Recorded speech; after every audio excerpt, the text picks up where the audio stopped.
There's a certain creak the porch makes when you've lived long enough to notice it. Not the kind that complains, not the kind that cracks in protest. It's the kind that breathes with you, knows your weight, carries your years. That last step just before the dew-warped floorboard near the rail always made that sound. Soft, familiar, like a reminder you're still here. Every morning since 1976, I've stepped out onto that porch with the same ceramic mug, navy blue, chipped along the lip, filled with too strong coffee and a silence only a widower can describe. I'd sit in the same chair, rub the scar under my ribs, courtesy of Vietnam, and tell the wind, Eileen would have hated this weather. That morning, though, the wind didn't answer, because something else was already screaming. A red sign, bold, obnoxious, slammed into the grass like a verdict. Sold. I stood there on the porch, coffee in hand, slippers soft against the old boards. I didn't panic. I didn't yell. That's not how old men panic. We sink inward slowly like barns collapsing under snow. It took me a full minute to put the mug down without spilling. My fingers trembled, not from age, no, from the kind of confusion that hits harder than any fever. I walked to the lawn like I was walking through molasses. My knees stiff, my spine upright only out of habit. The sold sign had the name of a realty company, Miller Realty. I'd never called them, never met them, but apparently they'd met my children. I went back inside and opened the drawer where I kept the documents, birth certificates, tax records, the house deed. The drawer was too light. I already knew what was missing. In its place was an envelope, manila, folded neatly. My name scribbled on the front in my daughter Carol's handwriting. Dad, we didn't want to upset you, but the house was just sitting here and well, with everything going on. It felt like the right time. We didn't want you worrying about taxes or maintenance we thought it would be better this way. Please don't be angry. Love, Carol. I folded the note once. Then again and again, until it was so small it couldn't speak anymore. Carol lives 8 minutes away if you take Maple instead of 4th. I drove, still drive. My truck's old like me but stubborn. I pulled into her driveway, didn't bother to knock. I just stood outside until Richard, her husband, opened the door. He looked surprised. Frank, you okay? I stared at him for a beat. Get Carol? Sure thing. Carol came out seconds later. She was in yoga pants and an oversized shirt that said life is good. Ironic. Dad, you sold my house. Her lips parted. Dad, it's not. You sold my house, I repeated, not as a question, as a funeral bell. Her eyes welled. We had to. With everything going on, at least tuition, Richard's job, and we thought you might. Might what? I asked. Die soon. She flinched. There it was, not said but loud. We thought, she said quietly, that maybe the house should go to someone who can, use it. I nodded. And did you think to ask the man who built it? We had power of attorney after your surgery. Temporary, I snapped. For medical decisions, not for this. I thought you'd be grateful, whispered. No more yard work, no more roof repairs. We had your best interest. No, I said, stepping back. You had your debts and you thought I wouldn't be here to care. I didn't shout, didn't slam the door. That's not my style. I drove back, parked in the garage, sat on the workbench where I carved Eileen's initials the day we moved in. The house felt colder now, like it knew, like walls can grieve too. I ran my fingers along the wood, dust, paint flakes, a loose screw, all mine. I had one photo of the original build, me in army pants holding a hammer, grinning like a fool with a future. They sold that for what? Student loans. That night I made 2 calls. The first was to a lawyer, Mr. Ellison. He'd helped me with Eileen's will, sharp man, good listener. I told him I needed to challenge a sale. Did you sign anything? He asked. No. Did they have legal authority? Not anymore. Then we fight, he said. The second call was to my son Marcus. He didn't answer. He hadn't for months. The next morning I didn't drink coffee. I brewed it, let it sit, but I didn't drink it. Instead, I sat on the porch and listened to that step breathe under my weight. One last time, just in case. The air was cool, the sky pale. I watched a squirrel dart across the driveway like it knew something I didn't. Across the street, a moving van pulled into the Johnsons'. New neighbors, young family. I wondered what they'd do if they knew the man next door had been evicted by his own blood. But I wasn't evicted yet, not if I had breath, not if I had fight. I rubbed my scar, looked at the nails on the rail. This house wasn't just my shelter, it was my story, and I wasn't done writing it. You learn something strange when you try to reclaim what's yours. People look at you funny for still wanting it. When Mr. Ellison opened the door to his office, he gave me the look I've grown used to, a mix of concern and that gentle condescension they save for old men who show up without an appointment. "Franklin," he said, shaking my hand like I might break. "You still got that strong grip, huh?" "I'm not here for a checkup," I said. "I need my house back." He didn't flinch, that's why I trusted him. We sat in his cramped office, old bookshelves towering around us like courtrooms of the past. A dusty lemon tree sat in a chipped pot near the window. It didn't have fruit, just leaves that refused to die. He slid a yellow legal pad in front of him. "Walk me through it." I told him everything, the sign, the forged assumption of power, the betrayal packed neatly into a manila envelope. His pen scratched quietly. He didn't interrupt.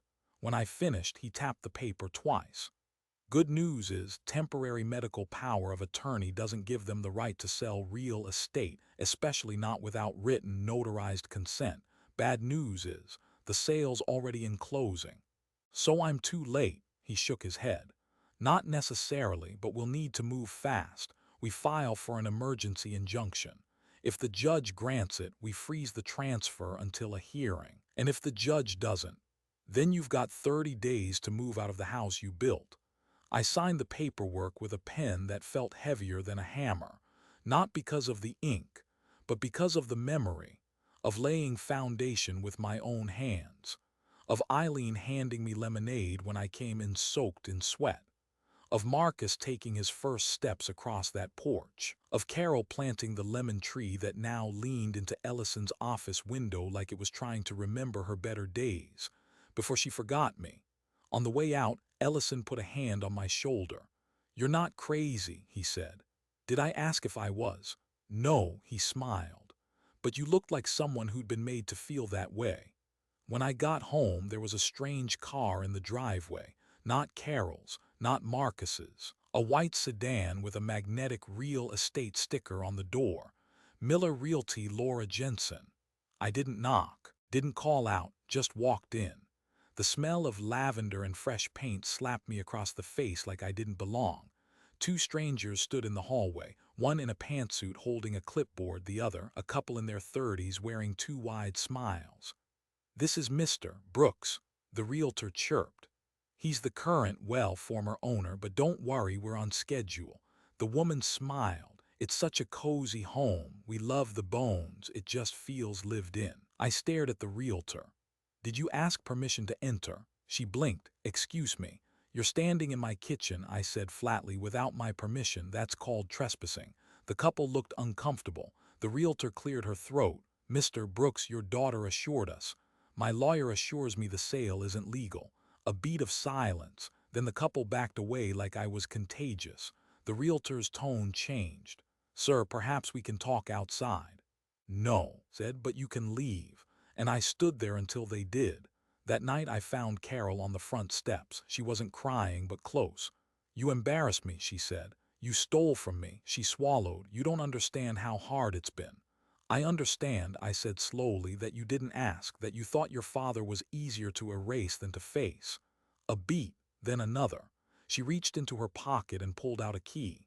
"I thought you might want this." It was the garage key, the one I'd given Marcus when he was 16 and begged to rebuild his motorcycle inside, the one he never returned. "You gave it to him," I said. "I didn't think you'd remember." I looked at her for a long time, not with anger, not with disappointment, but with that hollow space you get when the person in front of you used to be someone you trusted. "Your mother," I said, "once told me a family can survive losing money, but not losing respect." And I went inside. The next morning the porch creaked like always, but it sounded different, more tired, like it was bracing for goodbye. I sat in my chair. The blue mug was empty, but I held it anyway. My fingers traced the chip along the lip, just enough imperfection to remind me it had survived. Ellison called around 11 a.m. "We got the injunction," he said. "You've got time." "Good. But I want you to prepare for a fight, Franklin." I've been fighting my whole life, I said. This time I get to choose why. Some houses die before the people in them do. You can feel it in the way the floors no longer echo your steps or how the light stops falling the same way through the kitchen window. You walk through the rooms like a guest in your own skin. Even the doorknobs feel foreign, too cold, too smooth, too silent. That's what my house felt like after the injunction. A paused death, breathing but not living. I spent the next few days walking through every inch of it, not to check for damage, not to prepare for the hearing, but to remember, because that house had more of me inside it than my own skin did. There were places only I knew about, like the panel in the hallway closet that stuck unless you tapped it twice, or the attic beam where Eileen etched our initials after our first winter together when the snow collapsed the fence and we thought God was giving us a test. And there were ghosts, not the scary kind, the honest kind, the ones that hum in the walls when your grandchildren are too loud, that laugh with the pipes when you turn on the hot water in the bathroom she used to sing in, the kind that live in wallpaper no one dared to repaint. Carol stopped calling. Marcus still hadn't returned mine. On day 4, I found myself standing in his old room. The posters were gone. So was the guitar he never learned to play, but the dents in the wall where he once punched it during a fight about curfew were still there. I reached out, touched the spot with my thumb, and felt something shift inside me. Not anger, not hurt, just history. It's strange how we forgive drywall faster than people. That night the wind came harder than usual. The front door creaked, the old weather vane on the shed spun like it was possessed. I stayed up reading, or trying to. My eyes kept going back to the photo on the mantel. Me, Eileen, Carol at 12, Marcus at 8. We were at a park. I was smiling like a man who thought the future had a map. I don't remember what happened that day, but I remember how I felt. Warm, centered, home. Funny how time blurs the dates but sharpens the feelings. The next morning I heard someone knock, not at the door, at the garage. I opened it to find Marcus standing there. Older, bearded, still wearing that leather jacket I hated in college. "Didn't think you'd answer," he said. "Didn't think you'd knock." We stood in silence. It stretched between us like rope, not tight enough to hang us, but frayed enough to snap. "I heard about the house," he finally said. "You mean the one you haven't visited in 3 years?" He flinched. "I didn't know they were gonna sell it. You didn't ask. I didn't know I needed permission to exist." And there it was. Not about the house, not really. About everything that was said and unsaid since Eileen died. We went inside. He didn't sit in the living room, went straight to the garage, of course. That's where we always met halfway. "I tried fixing the bike," he said, pointing to the old Yamaha in the corner. "Never ran right. You weren't patient. You weren't there. That landed like gravel in the throat." I sat on the bench, the same one where I first showed him how to change a spark plug. "I didn't know how to grieve out loud," I said. "I didn't know how to forgive silence," he replied. We didn't speak for a while after that, but we didn't leave either. And sometimes that's the closest men get to an apology. As he left, Marcus paused at the door. "If you lose the house—" "I won't," I said. He looked at me like he didn't know whether to believe that. "Okay," he said, "but if you do, can I keep the porch swing?" I stared at him, then nodded once, not because I planned to give it up, but because I saw the boy in him again, just for a second, and that boy had once helped me hang that swing with a crooked level and too much pride. Some things you forgive with a nod, even if they are not yours to give. I never liked courtrooms. They always smelled like cold metal and old paper, like justice was a dusty file cabinet no one opened unless they had to. Ellison met me on the courthouse steps that morning, wearing a suit too new for a man his age. He carried a folder tucked under his arm and a face full of calm. "You ready?" he asked. I adjusted my tie, one of the few I owned. "Do I look ready?" "You look like a man who's walked through worse." I chuckled, 'cause I have. Inside, the courtroom was smaller than I expected. No grand chandeliers or echoing ceilings, just folding chairs and a ceiling fan that clicked every third spin. The judge, a woman with sharp eyes and tired posture, looked like she'd seen every kind of family lie and still hoped one day she wouldn't. Carol was there. So was Richard. They sat on the other side, looking down, holding hands too tightly for people who claim to act out of love. Ellison opened. He spoke calmly, clearly, like a man building a staircase word by word. "This isn't about real estate," he said. "This is about consent, about dignity, about whether a man who served his country, who raised 2 children in a home he built himself, can have that home taken without even a conversation." He paused, then added, "because someone thought he'd die soon." The room went still. Carol's lawyer countered. She used words like burden, financial distress, emergency decisions. She called me an elderly dependent twice. I almost laughed. I'm 78, not invisible. Then they showed the medical files, the surgery, the complications, my slow recovery. They tried to paint a picture of a man fading, but I'd seen the real version in the mirror that morning, and he still shaved without shaking. When it was my turn, I stood. I didn't speak right away. Didn't need to. Silence is a kind of testimony, too. Then I said, "Your Honor, I built that house in 1976, poured the concrete myself, burned my hands on the roof shingles. That porch creaks because I nailed it down with a busted hammer from a pawn shop." I looked at Carol. She looked away. "I buried my wife in that town. I held my grandson on that porch swing. I have never missed a tax payment, never borrowed more than I could repay, and I never, not once, signed away my home." I paused. They didn't ask because they thought I wouldn't be around long enough to matter. The judge sat quiet for a while, then she leaned forward. "I'm placing a hold on the sale," she said, "pending a full hearing, and I want a forensic review of the power of attorney paperwork." Carol's lawyer blinked. Richard squeezed her hand. Ellison nodded. Me. I just exhaled. Outside, the sun hit harder than usual. The kind that burns not because it's hot, but because you've been cold too long. Ellison clapped me on the back. "Round one, old man." "I don't want rounds," I said. "I want my home. You'll get it." We both knew that wasn't guaranteed, but sometimes a courtroom bench feels sturdier than the one on your own porch. That night I sat in the swing. The porch light flickered like it couldn't decide what story to believe. The house behind me creaked softly like it was listening. I whispered, "Not yet. I'm not leaving yet." And I swear, for a moment the porch didn't creak, it nodded. I thought the hearing would bring some kind of peace, like naming the problem would tame it. But I forgot how betrayal lingers, not loud, just constant, like the hum of a faulty light bulb no one bothers to replace. 2 days after the judge's hold, a woman knocked on my door. Not Carol, not another agent. She wore a badge. "Mr. Brooks," she said, "I'm Detective Alicia Denton. I'm here to talk about a document you might have signed or didn't." She was calm, professional, young enough to still believe in the system. I invited her in. We sat at the kitchen table, the one where Marcus spilled orange juice every morning for 5 years. She opened a folder. "The signature on the transfer of power has inconsistencies." I raised an eyebrow. "Meaning?" She turned the folder.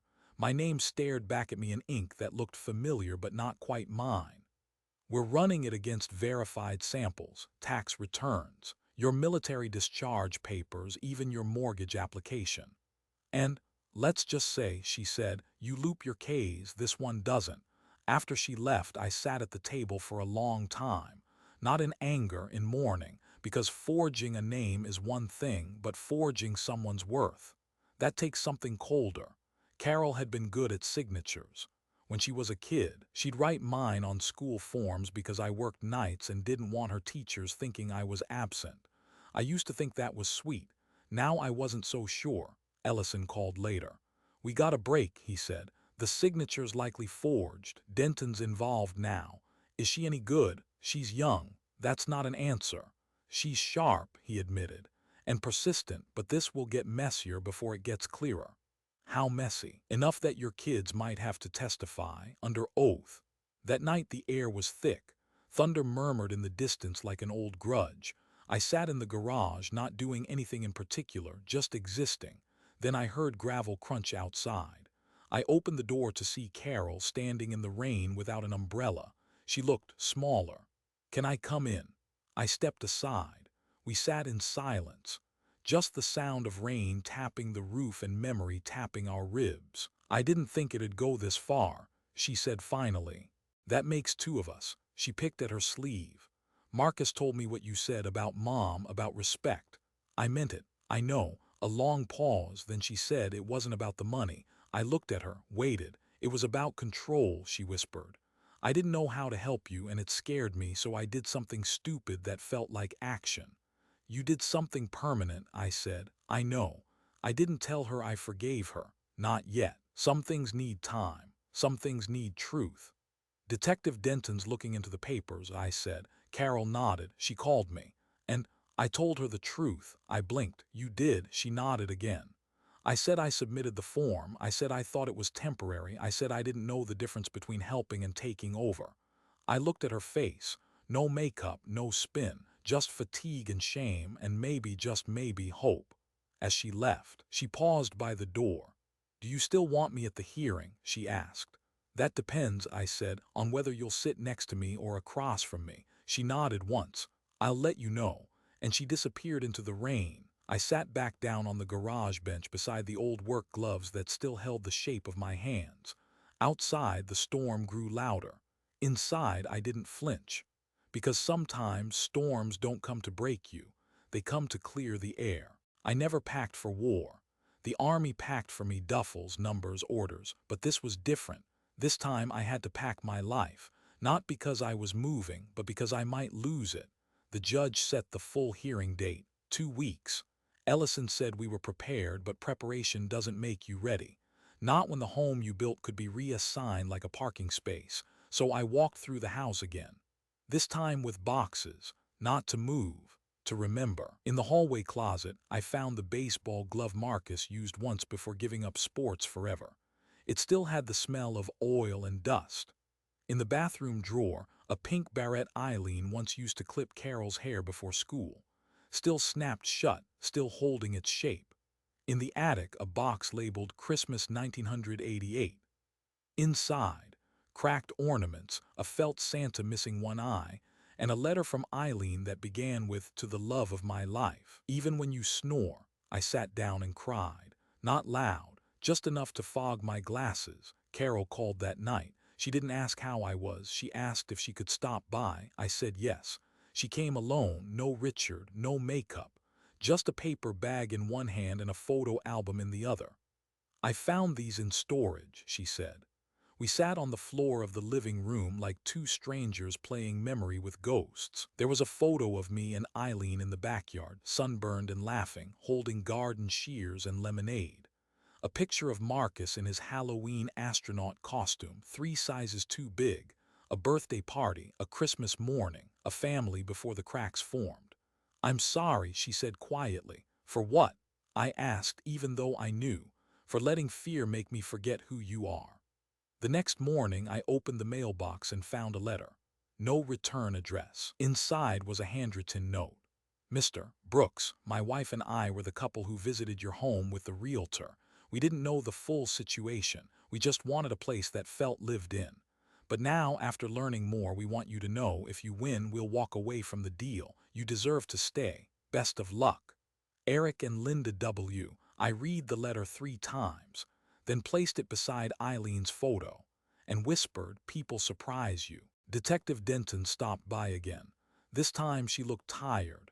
"We got the handwriting analysis back," she said. "It's a match." "A match to who?" "Carol and Richard." My breath caught. She handed me a copy of the report. "We're recommending charges, but that'll be up to you. Up to me.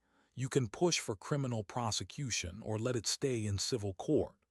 I stared at the page, at my daughter's name in black ink, at the idea of a courtroom not just for justice but for judgment.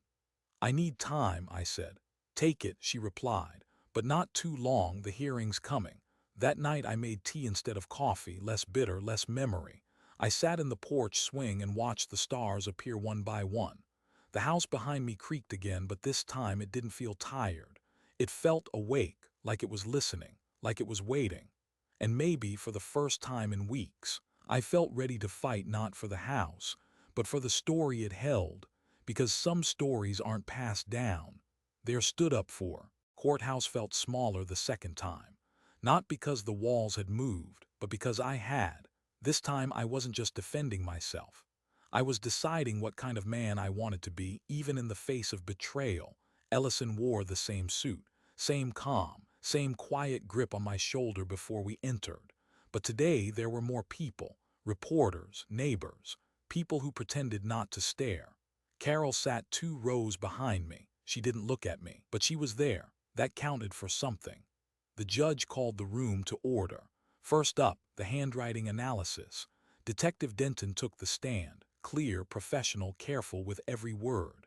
We determined with 95% certainty, she said, that the signature on the power of attorney form does not belong to Mr. Brooks and instead matches the handwriting of Ms. Carol Whitmore. A murmur passed through the courtroom like a shiver. Carol lowered her eyes. Her lawyer asked for recess. The judge granted it. In the hallway, Ellison turned to me. She may withdraw her opposition. We may not need to fight this much longer. I nodded, but a knot still sat in my chest. During recess, Carol approached me. I was sitting on a bench near the vending machine, holding a cup of terrible coffee. She sat down beside me, close enough to share air, far enough to preserve regret. "I'm not going to fight you anymore," she said. I sipped the coffee, didn't answer. I told the judge I'm dropping my claim to the house. Still, I said nothing. "I didn't mean for it to get this far," she whispered. "You meant to take what wasn't yours," I replied. "You just didn't expect me to fight." She winced. "I wasn't trying to steal," she said. "I was trying to protect what I thought was left." I finally looked at her. Her face, older, softer. No makeup, looked more like Eileen's than I'd ever noticed. "I'm still here," I said. "There's plenty left." Back in the courtroom, her lawyer announced the withdrawal. The judge nodded. "Then the house remains in Mr. Brooks's sole ownership." Ellison exhaled beside me, but I didn't. Not yet. Outside, the sun was gentle. Fall was arriving, quiet and yellow like a secret whispered by leaves. Carol walked with me to the sidewalk. We stood beside my truck. "What happens now?" she asked. "That depends on whether you come back as my daughter," I said, "or just someone who once lived in the same house." She didn't reply, but she hugged me, not for long, not like before, but like someone who remembered what that felt like. And that was a start. That evening I swept the porch, not because it was dirty, but because I finally could, knowing it was still mine. I always thought I'd die in that house. Not in a dramatic way, just quietly, in the bed Eileen and I shared for 40 years, with the window cracked open and the smell of rain drifting in. But now that I had it back, something inside me shifted. Maybe you don't hold onto a house to die in it. Maybe you hold onto it long enough to know when it's time to let go on your own terms. The following week, Ellison brought over the final paperwork. "All yours," he said, placing the folder on the kitchen table. Again, I smirked. He grinned, this time for good. We shared a quiet toast with lukewarm coffee, no champagne, no signatures, just relief. I looked out the window at the porch swing. It swayed slightly in the breeze like it was nodding. Later that night, I sat at my desk with a pen and a fresh sheet of paper. Not to write a will, to write a decision. The next morning, I called a nonprofit, Harmony House for Children, a place Eileen used to volunteer when the kids were young. A home for children who didn't have one, or didn't know what one should feel like. "I want to make a donation," I told the director. "What kind?" she asked. "A permanent one," I said. When Carol found out, she came by in tears. "You're giving it away?" she asked. After all this, I looked at her, softly but firmly. "I didn't fight for it to keep it," I said. "I fought for the right to choose. And you're choosing to give it up. I'm choosing to make it mean something." She sat down slowly. "You could have left it to us." "You already had your chance," I said, "and you sold it for less than it was worth." Tears welled in her eyes. "Not money," I clarified. "Worth in trust, in love, in memory." She didn't argue. She couldn't. The final ceremony wasn't grand. No ribbon cutting, no cameras, just me, standing on the porch one last time, handing the keys to a woman in a blue cardigan who said, "We'll take good care of it." Behind her, 3 kids ran across the front yard, laughing, chasing each other like they had no idea the ground under their feet had once been battleground for someone else's legacy. That made me smile. As I walked away, Marcus joined me at the truck. He'd flown in from our state, no words, just presence. You did it, he said.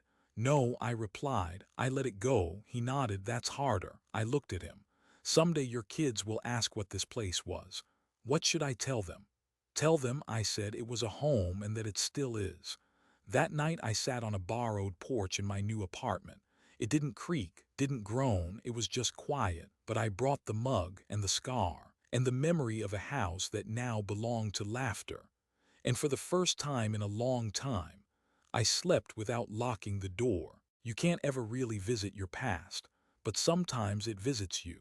It was a Sunday morning, months after I gave the house to Harmony House. I was living in a quiet senior apartment on the east side, modest, simple. The walls were beige, the lights too white, but the silence was mine, and that mattered. I wasn't expecting a knock that morning. But there it was, 3 soft taps, no urgency. When I opened the door, a boy no more than 12 stood there holding a folded piece of paper. You Mr. Brooks? He asked. I am. He handed me the note and ran down the hall before I could ask a single question. I unfolded the paper. Mr. Brooks, thank you for the house. I live in the room with the blue wall now. My sister likes the swing, and my baby brother crawls all over the place. We put your picture in the hallway. The lady said you built the house with your hands. I think that's cool. I hope I build something one day too. Your friend, Tyree, room 2. I stood there for a long time. The hallway around me disappeared. Only the words remained, and the swing and the blue wall. Later that week I visited the house, not inside, just outside. I parked across the street, sat in the truck for a while and watched. A group of kids played tag in the front yard. Shoes flying, laughter louder than the wind. A porch light flickered at sunset. Same porch, same swing, but a new story. I didn't cry, but something in my chest softened. Before I left, I crossed the street and placed a small wooden box on the front steps. No name, no message. Inside was a photo of Eileen in the garden, a folded American flag, and a key, a spare I'd kept, not out of habit, out of hope, because hope doesn't mean holding on. Sometimes it means handing over. A few days later, Marcus called. Got a strange message today, he said. One of the kids at Harmony House sent me a drawing. Oh yeah, it was of you, said you were their house hero, drew a cape and everything. I laughed. I never wore a cape. You did now, he smiled. You doing okay? I am, I said and meant it. That night I took a walk, nothing fancy, just down the block and back, but every step felt lighter. Not because the years had left me, but because the weight had. It's a strange kind of strength. Not the kind you carry, but the kind you lay down when it's time. You never really leave a home. Not the kind built from bare hands and quiet mornings. You leave things behind, yes, walls, keys, photographs, but the soul of it, that travels with you. It's been almost a year since I gave away the house. I live in a smaller place now, just 2 rooms and a window that sticks, but the porch gets light in the mornings, and that's enough. I still wake up early, still drink coffee from the navy blue mug with the chipped rim, still rub the scar under my ribs out of habit. Some parts of me won't change, but the parts that needed to, they did. Carol visits once a week. She brings groceries I didn't ask for and stories I didn't know I missed. We don't talk much about what happened, but once in a while she'll ask, do you regret it? And every time I say, no, because I didn't lose the house. I released it, and in doing so I got something back. Not the building, but the man I was before they tried to take it. Marcus calls more often now. Sometimes with nothing to say, and those are my favorite calls. We talk about the kids, his work. And once, just once, he said, thanks for showing me how to be still. I smiled, didn't answer, but I knew what he meant. One afternoon I got a letter from Harmony House. It was short, just a line. Mr. Brooks, we planted a lemon tree in the backyard. The kids water it every morning. It's already sprouting. I folded the note slowly, placed it inside my desk drawer, next to Eileen's last birthday card, and the only photo I have of myself in uniform before the wrinkles took over. A lemon tree. Funny how something bitter becomes sweet in the right soil. Yesterday I walked by the old house again. Didn't stop, didn't stare. But I smiled when I heard music coming from the kitchen window, a child laughing from the backyard, and the porch swing creaking like it always did. still carrying weight, but no longer mine. That's the gift, to let something go, and know it landed in better hands. Tonight I'll drink tea instead of coffee. Eileen would have liked that. I'll sit on the porch and let the light fade gently. And if someone asks what I'm doing, I'll tell them I'm just listening to the echoes of what mattered, to the life I got to live, to the silence I chose, and to the story that finally found its ending. Thank you for taking the time to listen to my story. You may also be holding on to a certain home in your heart, whether it's a place, a memory, or a person who once meant everything. I hope you know that there are things we don't hold on to with our hands, but by the way we live, and by letting go at the right time. Wishing you and your family good health, a place to return to, and someone to remember.